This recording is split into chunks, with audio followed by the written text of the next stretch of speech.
done this for a month. Okay, let's call to order the planning committee meeting to January 20th. Motion on the minutes, moved, seconded, all those in favor, contrary, carried. Next committee meeting is February 3rd. I want to add two items in terms of referrals to staff. It'll be under 4A and B, and we have two managers' reports.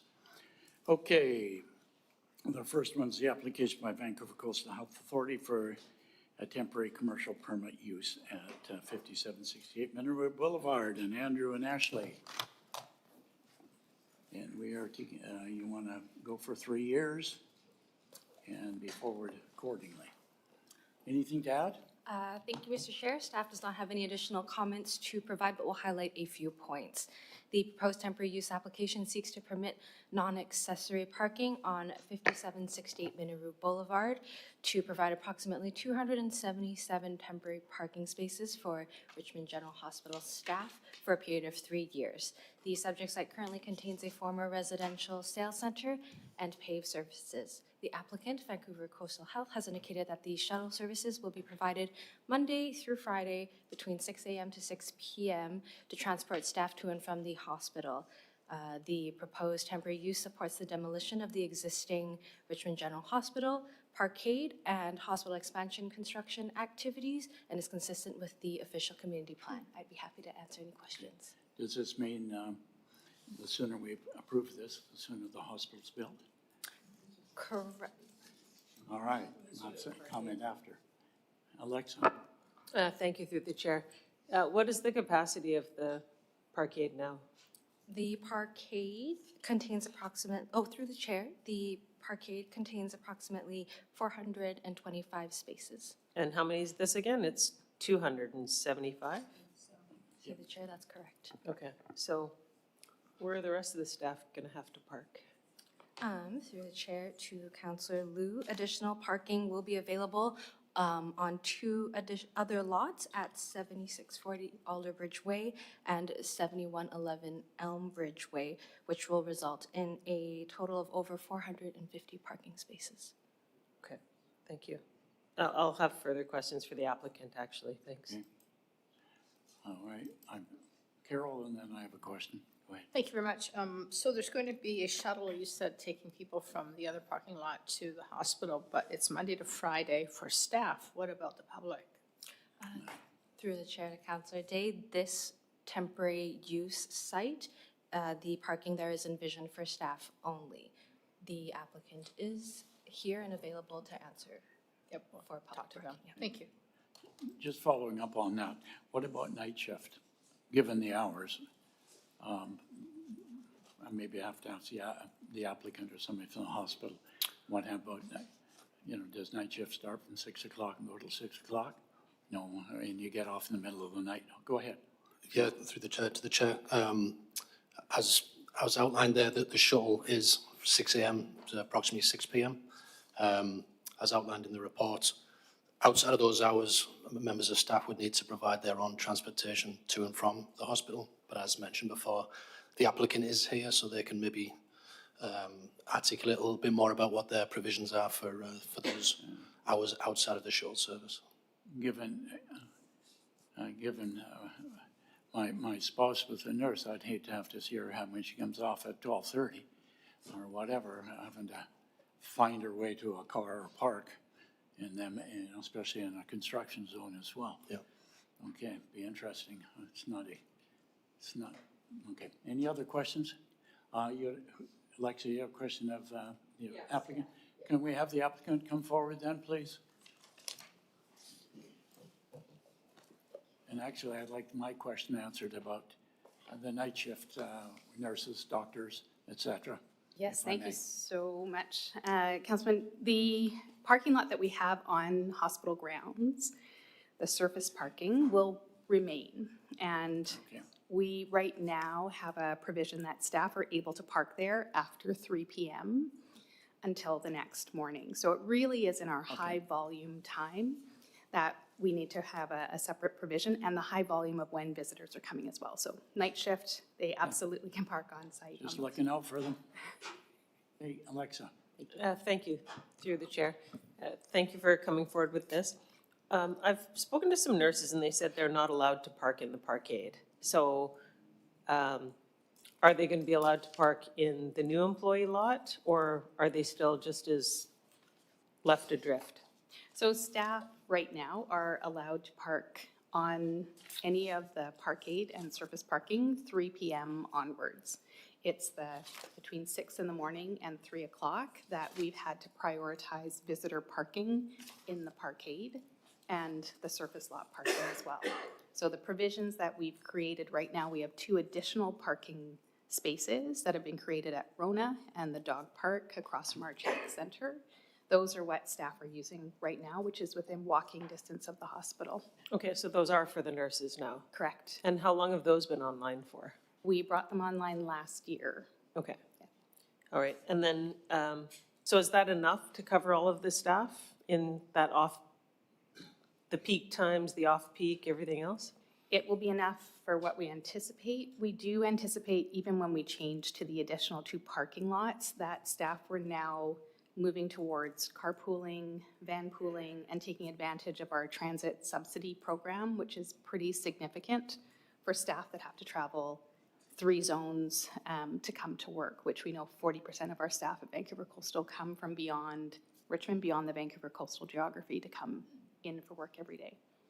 So they're choosing transit and starting to abandon their cars because now Or there's an they're inconvenience. just walking farther and not able to park?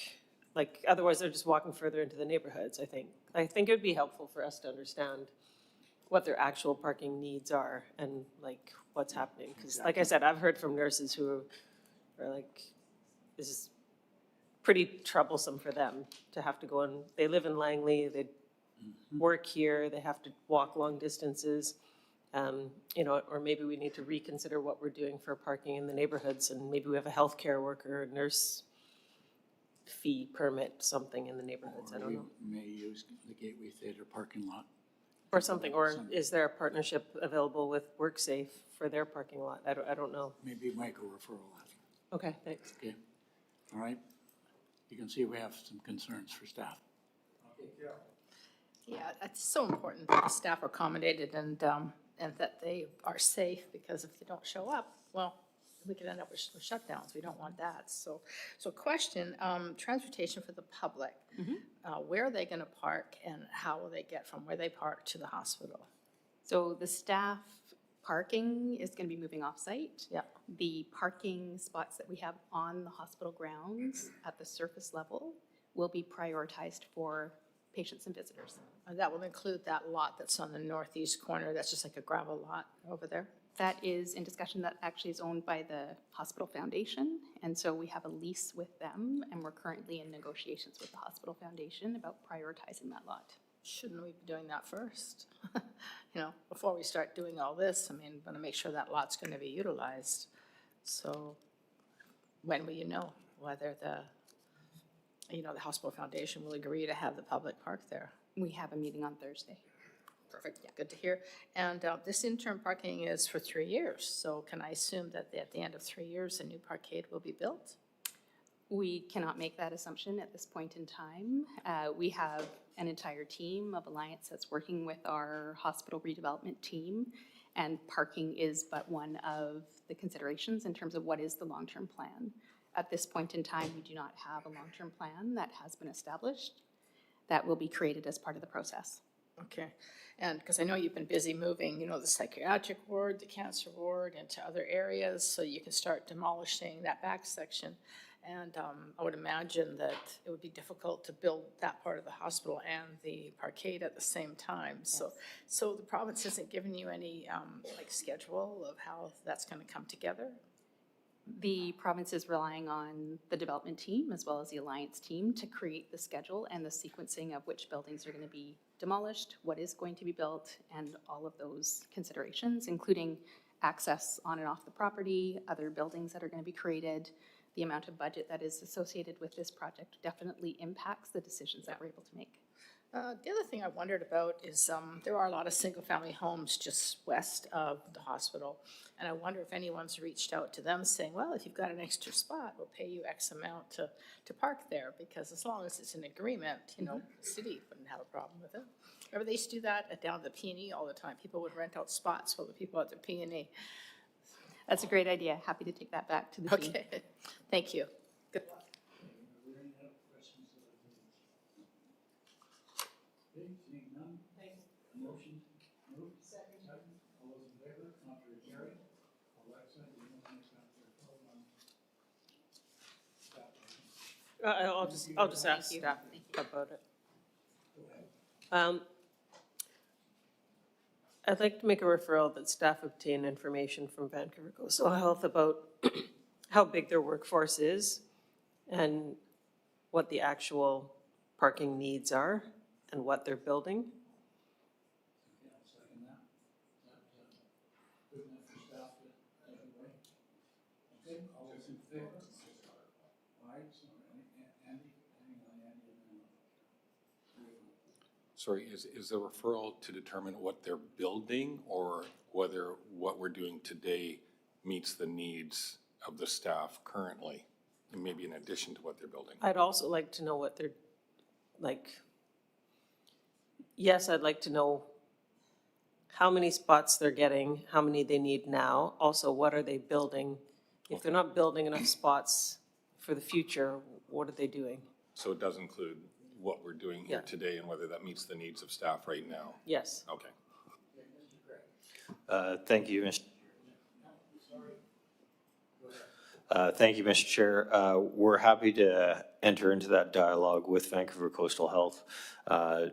In terms of the items being requested, though, I believe you did hear from the project team that the ultimate design for the new hospital has not been finalized, so I don't think we'll be able to provide information about how much parking would be provided upon redevelopment of the site at this moment.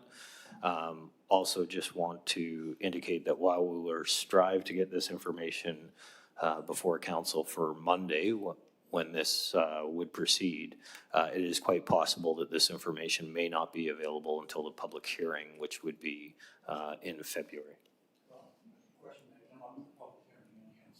Thank you. Yep. Well,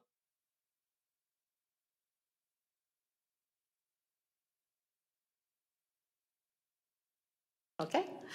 I was going to ask, I'm getting a memo on how the entire project is going rather than just the parkade, but it sounds to me if the plan hasn't even been finalized, then you probably they haven't asked for permits for the building either. Is that correct?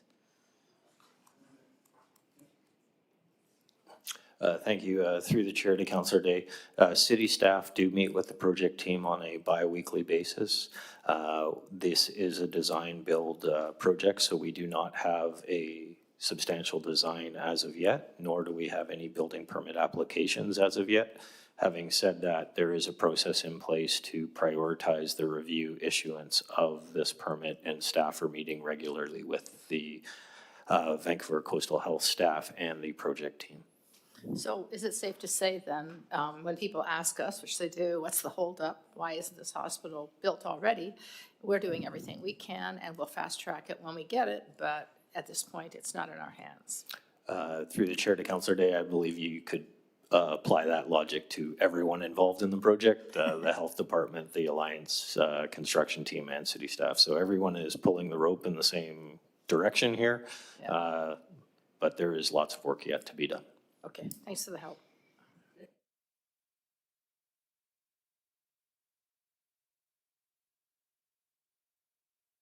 Item number 2 is Richmond Youth Advisory Committee Annual Report, and we have Grace and Donna coming forward, and it's to receive for information and then the work program for approval. And what do you have to add? Go ahead. Staff have nothing further to add to the report and are happy to answer any questions. Question. Well, it looks pretty exciting. Carol? I just want to say that these ladies are doing a phenomenal job, because you can imagine what it's like trying to, corral young people who have all this energy and maybe don't always understand how we actually get things done, but they're learning really fast, and you guys have just done a phenomenal job of holding the team together, so thank you for that. Okay, great, thank you. All right, moved, seconded. All those in favor, contrary, carried. Thank you very much. And our Social Development Advisory Committee, again, the annual report and the work program. And with Dorothy and Olivia. Dorothy, only you, okay. Anything to add? To the chair, I have nothing to add to the report. I'm happy to answer any questions. Program, seconded. All those in favor, contrary, carried. Thank you, Dorothy. Okay, the next item are two referrals that I put on, and at least those of us that are on Metro Vancouver getting a lot of issues with regard to DCC rates. So I'm just putting forward follow-up from one of our discussions once before. The staff investigated the impact of freezing the current DC rates in the short and the long term, and report back to us in 3 months and on it. So it's a referral. I just move it so that staff give us a report. Seconded is okay, so it's on the floor. Alexa? I'd like to add an option to see what going back to the 50% assist would look like too, please. So a few years ago, we were given the option by the provincial government to move from 50% assist to 1% assist, which effectively doubled the DCCs overnight. We had been operating on the 50% assist for many, many years, decades, and suddenly we were given the opportunity to go to 50% to 1% assist.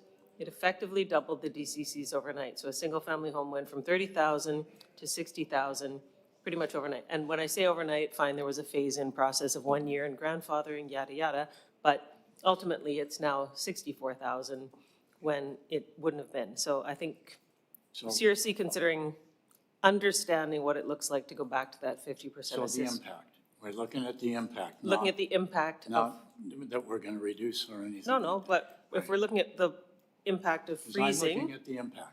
short and long, yeah, Okay. well, and then we can make a decision whether we do it or don't do it or forget about it. All right, Mr. Craig. Yes, thank you, Mr. Chair.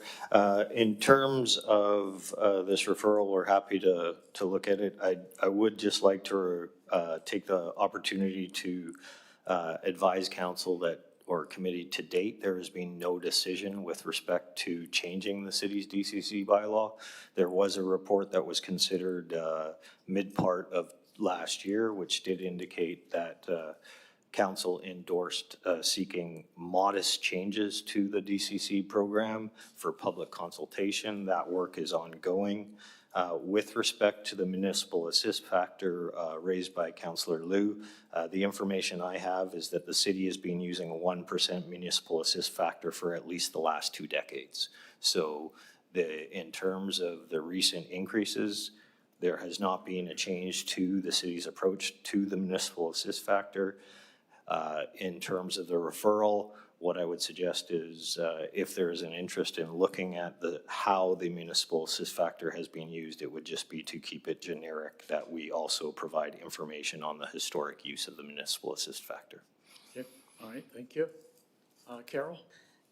Yeah, I've heard all the interviews and stories on the news as well about Metro Vancouver's increasing their rates, and it sounds like that's the biggest part of the problem, that the city, I can't speak for all cities, but the city of Richmond has not increased their rates substantially. Is that correct? Go ahead. Through the chair to Councillor Day, I'm not sure I would classify that. We have gone through major reviews of the DCC program over the last few years. There have been some significant increases associated with some of those bylaw updates. Recently, we have not made any major changes, and the program that was endorsed for public consultation mid last year did not involve substantial changes to the program.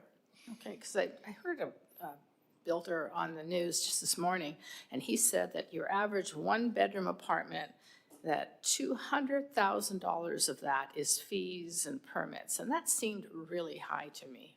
What's your thought about that?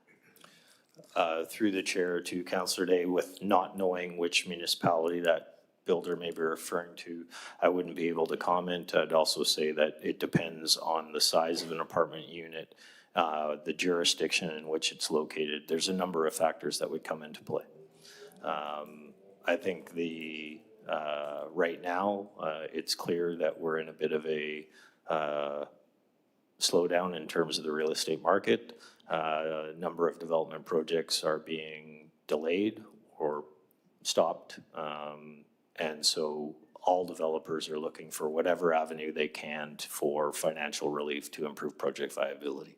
And DCC stands for Development Cost Charges. So if they don't pay it, does the average taxpayer already living in an existing home have to pay for the upgrades to the various systems? Through the chair to Councillor Day, short answer, yes. Development cost charges are used to fund citywide infrastructure that is needed to support development. There are specific categories for infrastructure. If those charges are not applied to new development, it would need to be covered by another funding source, either the existing tax base or provincial, federal funding or something of that nature. Yeah, like I can support investigating this because I think we should. It's our job as counselors to make sure we do due diligence, but we may not like the answers, so. Okay, Andy? Thanks, and through the chair. Yeah, thanks for bringing the motion forward. We've all heard a lot about this topic, and we've heard a lot on the news as well. Metro Vancouver seems to be one of the lightning rods for it right now. I just want to clarify the consultation period that I think we're in right now. Is there a time where that's going to wrap up, an approximate time? Through the chair to Councillor Hobbs, staff were in the process of concluding our consultation with various industry representatives. Our intentions were to bring the results of those consultation and a potential updated bylaw within the next 2 to 3 months. So with this referral, the timeline would be consistent with where we were working towards. Okay, thanks for that information. I think the referral is timely. It is, yeah, that's what I brought up, okay. And let's, go ahead, sorry. In addition to investigating, I just want to clarify that that report would include, the findings of consultation and perhaps options to be considered as well? Through the chair to Councillor Hobbs, yes, I think the referral is broad enough that impacts would include a variety of options. Yeah, that's good, because I think you can get the sense of kind of the feeling that people have, including. And don't get hung up on what Metro Vancouver is. Let's look after ourselves, okay? All right, let's move, seconded and carried.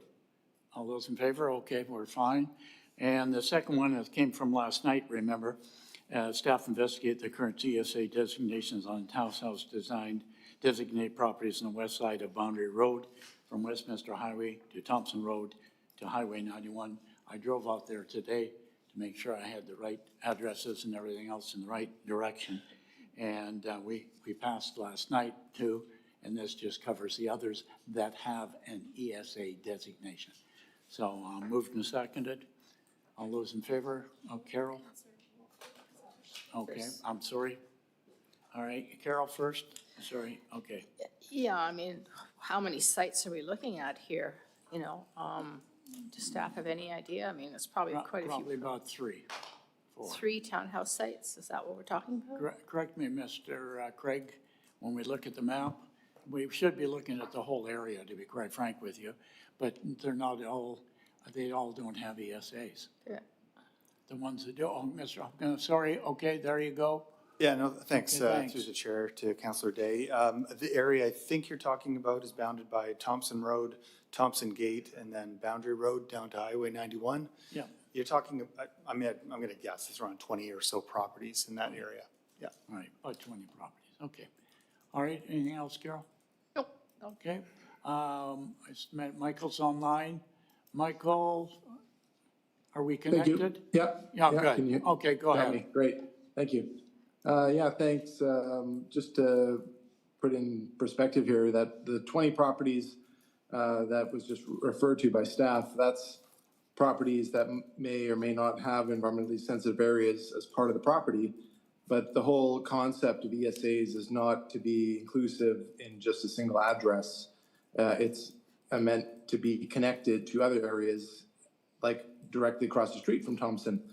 That's Hamilton Highway Park. I've walked it many times. Yes, there's a blackberry. If you let it grows everywhere. Anywhere in the corner of my yard, I'll have blackberry show up. The seeds, birds, poop, it comes everywhere. And it will for decades, if not centuries. So I think it's great to review ESAs, but you know what? We just did that for the last couple of years. We, as a city, hired Diamond Head Contracting to go out and visit ESAs and walk on the land and verify what's an ESA. We heard last night about the mature trees that signify the ESA in some of the locations that are in question here. So I think if there is a referral, as is written here, it should be for the whole city, because why isolate Hamilton and all of a sudden you're going to open up the doors for any property throughout the city. And Councillor Liu's referral last night was to basically remove half of our environmental sensitive areas in the city because they fall in under the ownership like the properties that were just referred to, the 20 properties in Hamilton. So I think unless you want every planning meeting going forward to have people come forward and say, oh, review the ESA on my property, that's what I think targeting Hamilton neighborhood and specific addresses that are in the 20, I think that's what you're opening up. We're just at the conclusion of the OCP starting of the process. Last night at public hearing, we had the second reading of the OCP housing and ESA map, which was approved. And now the soonest possible date, the day after, we're potentially going to make that process from last night outdated. Like that's not what the OCP is intended. You bring something like this forward. If you want to remove half the ESAs, then we had staff workshops. We've had numerous opportunities in committee and council to do it. I think this referral is absolutely not necessary, and if anything, is problematic, especially with what was just approved, your last referral, to potentially freeze the DCC rate. So let's imagine we get rid of half the ESAs and we freeze the DCC rate. Well, how else are we going to fund the things that are needed that developers are not providing on site? Right? How many of your planning committee meetings have you had someone say, oh, I don't want to plant the tree replacement trees on site, I'll pay in lieu? It happens all the time. It's going to continue to happen because the rate's so low. So I think this referral is absolutely unnecessary. Thank you. Bye. Okay. Go ahead, Alexa. A point of order. My motion was to understand the process of removing private properties out of it. It wasn't suggesting that we do it. It was just looking at it, the process. Okay. Well, thank you for the clarification. I think committee can remember the discussion last night. We said we would do it.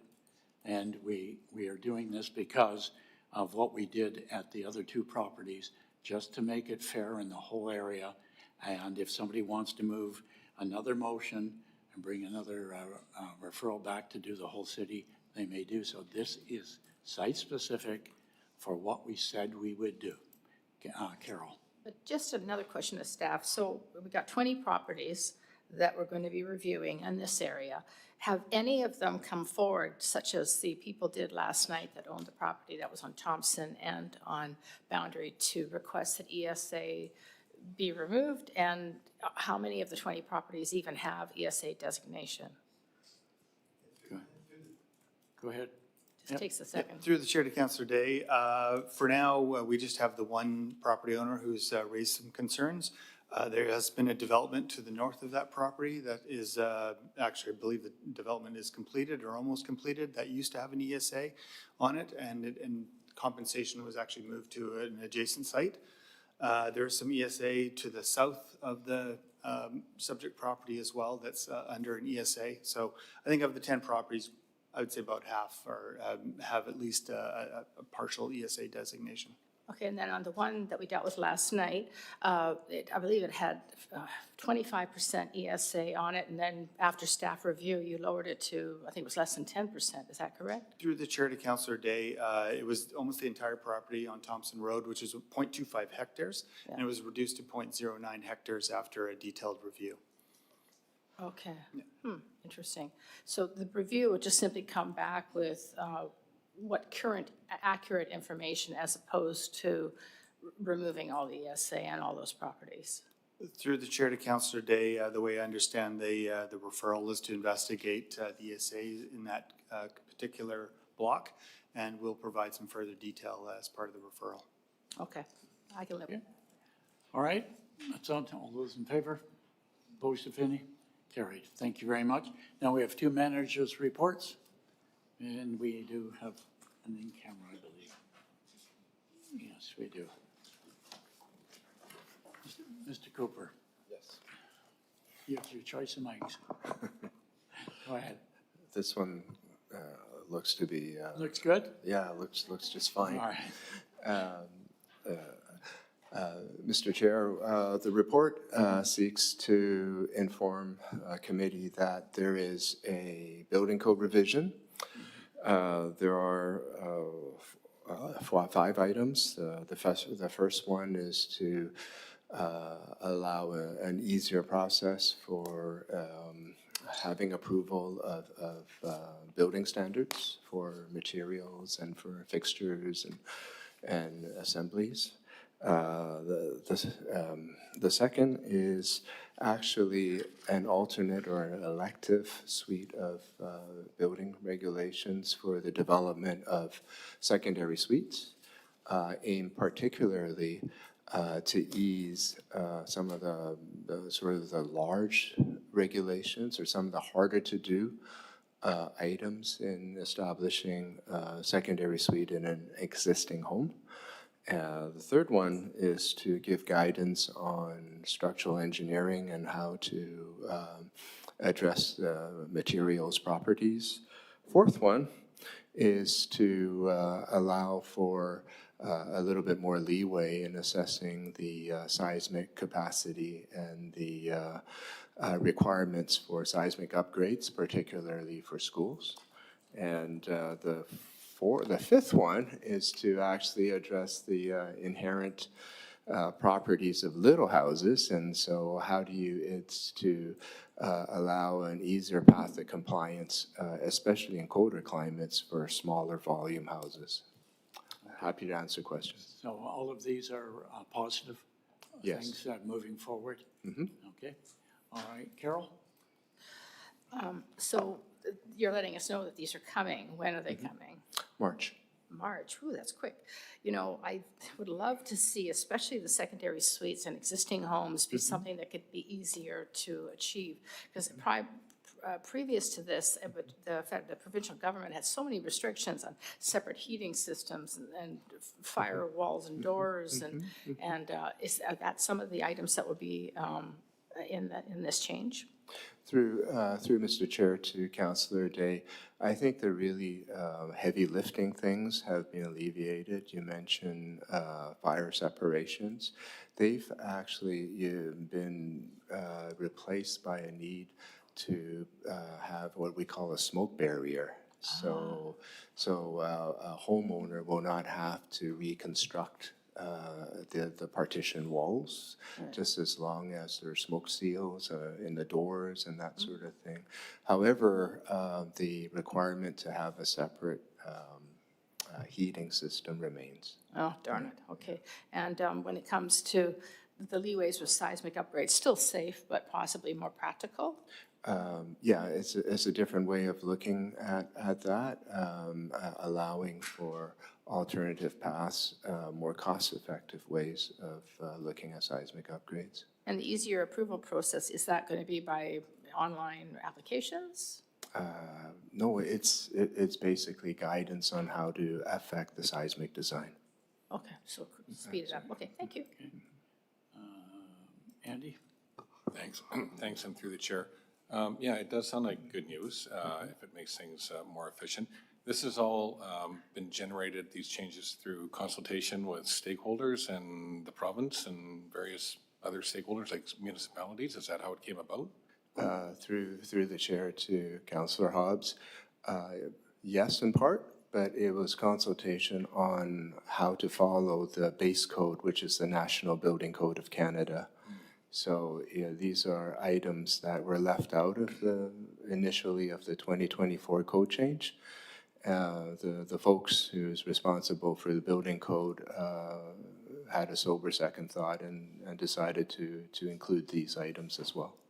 Well, sober second thoughts are always a good thing. So listening to you, it's a little bit like drinking from a fire hose. So there's a lot of information, and you summarize it very shortly. And Councillor Day asked a few questions that I was thinking of as well. But one that's left is, could you just explain a little bit about easier for building standards? Like what's an example of that? Okay, through the chair to Councillor Hobbs, CSA. So when you buy or what we have is, we typically ask for something like a Underwriters Laboratory Canada or something type of certification for a building assembly or a piece of pipe or a whatever. And usually what happens is that to get the certification to meet a performance standard, they destroy it, they test it, they test it under pressure, under fire, and if it meets that, a builder can say, yep, I'm picking that and that and that and these different materials and the different ways to use the materials. And that is something that is what we would need to say that, yep, that's an approved way of doing things. Okay. I mean, Okay. Go ahead. Thank you. More? Okay. We did get a memo, did we not? I remember. So we got it yesterday, so. Okay, Michael? Yeah, thank you, through the chair. If I may, just two short questions to staff on this Go one. ahead. There was the fourth and the fifth ones that you mentioned that tweaked my interest. And you also said they were all positive. So the leeway for seismic capacity for schools. So if there's reduction in what schools would need to build to or existing status, could you comment on that? Like, is it positive because that means many of our existing schools are actually safe the way they're built? And then the second question is there a definition for what you refer to as small volume houses or tiny houses? Thanks. Okay. Through the chair to Councillor Wolf, the seismic upgrading for an existing structure is inherently more difficult to achieve to existing codes.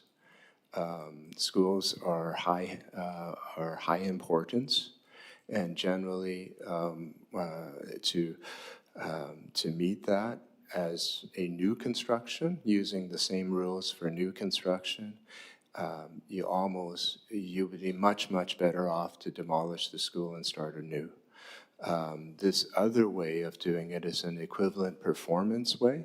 So in terms of, say for example, if we were to build a new school, we would do a seismic analysis of the acceleration of the ground as well as the school under earthquake. So in these newer,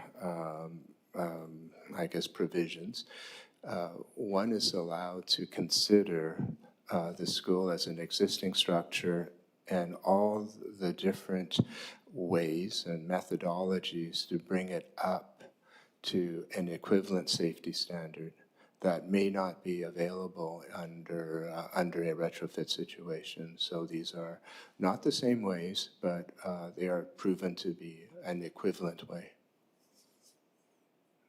And for the item of the smaller homes, it's just a matter of physics.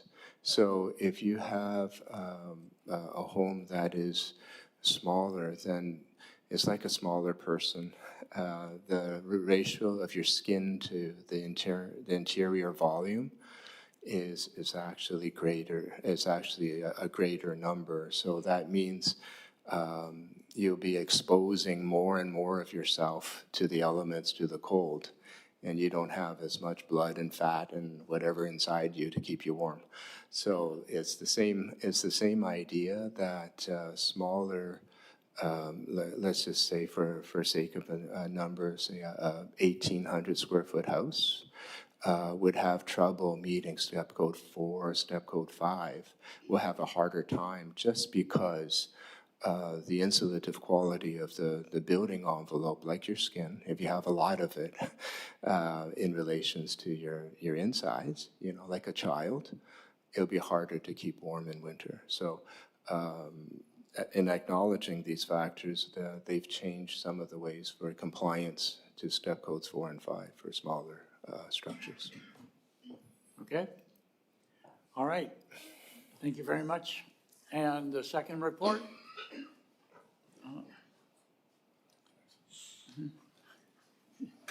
Yeah, very good.